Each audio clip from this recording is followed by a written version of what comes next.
Теңге күшейіп, доллар әлсірей бастады. Мұның себебі неде?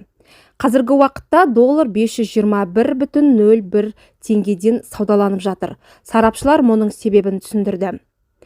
Қазақстан қаржыгерлер қауымдастығы бір күн бұрын доллар бағамы құлдырап, 1 доллар үшін 520 теңгеге дейін төмендегенін хабарлады.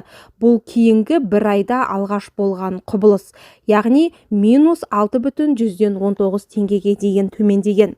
Сонымен қатар доллармен сауда көлемі әлі жоғары деңгейде тұр. 259,2 миллион доллар теңгенің нығаюына мына факторлар әсер етуі мүмкін. Ресей экспорттаушыларының бірыңғай салық төлеу күніне дайындалуына байланысты USD руб жұпының төмендеуі, сондай-ақ ұлттық банктің жергілікті нарықта шетел валютасының қосымша ұсынысын қамтамасыз ету бойынша операциялары, соның ішінде ұлттық банктің экспорттық табысының 50%-ын сату, ұлттық қордан трансферттерді конвертациялау және алтын сатып алу бойынша операцияларды қайталауы бар, делінген.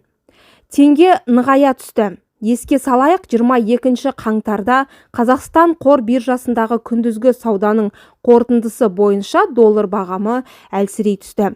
Қазақстан қор биржасындағы күндізгі саудасының қорытындысы бойынша доллардың орташа бағамы 520,191 теңге болды. Бұл алдыңғы көрсеткіштен 6,116 теңгеге төмен. Ал ақша айырбастау орындарында доллар орташа есеппен 521 теңгеден сатып алынып, 527 теңгеден сатылып жатыр.